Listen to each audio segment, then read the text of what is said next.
Joining me right now is Merrill Lynch Global Wealth and Investment Management Chief Investment Officer Maria Bartiromo and Gordian Group President Peter Kaufman. Peter, I mean, as things improve, as Marian correctly points out, the earnings have been very strong on the top and bottom line. You have to believe the Federal Reserve is going to be moving accordingly. Things are getting better. Do you expect rates to move higher sooner rather than later? Well, I do. As we talked about earlier this week, these exogenous events, Ukraine, Israel, lots of other potential things, those have an impact not just on a flight to safety, as we saw yesterday, but on what's going to happen with the refinancing market and interest rates. I think the Fed would like to raise rates, but I think they'd like to do it very slowly and methodically and in a controlled fashion. Exogenous world events may force the Fed's hand or may overrun the Fed. We've got a very ebullient refinancing market. That's why there's so few defaults in the marketplace the last couple of years.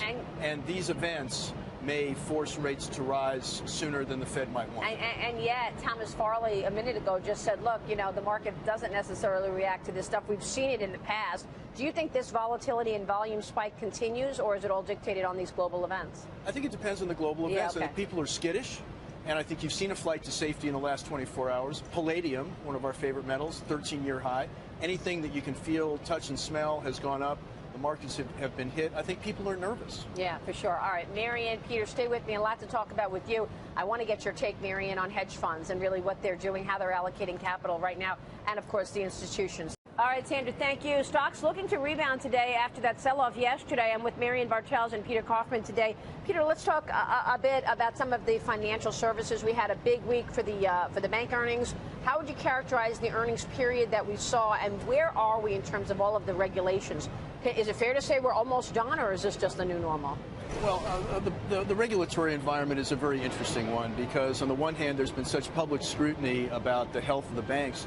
On the other hand, what I've seen firsthand and have talked to in the marketplace, banks are not looking to see write-offs. They're willing to even see their borrowers take on more leverage to kick the can down the road and solve the near-term problem.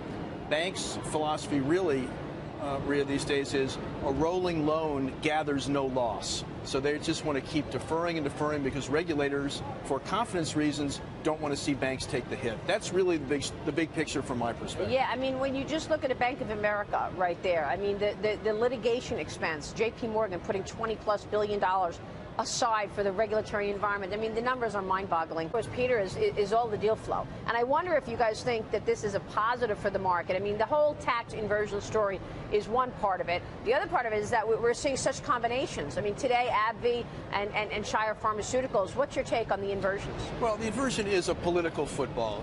It's legal to do what they're doing. It's driven by the market, the world marketplace, because we have such a high corporate tax, higher than any place else in the world. 39%. And the issue isn't tax inversion. That's the populist theme. The issue is, when are we going to overhaul our corporate tax system and overall tax system so that these sorts of transactions aren't tax driven? Yeah. Do you think that all this consolidation is a positive for the stock market? CEOs are seeing that the market's receiving both the acquirers and the acquirees favorably. But interestingly, in the first half of the year, 4 of the big 6 deals were healthcare and healthcare IT driven. One of the many consequences of Obamacare is that there's a increased need for IT improvements for the consumerism and the need for efficiency in the marketplace, and companies are buying that rather than developing it themselves. Yeah, for sure. I mean, and not only that, but not to mention you see the float shrink. Well, and that's the story that no one's really talking about, which is these artificially low interest rates are killing people who depend on rate of return for their existence. Anyone who's lucky enough to have a pension is very unlucky with what's going on with interest rates. The bond market hasn't been volatile, the rates are really low, and it's an issue.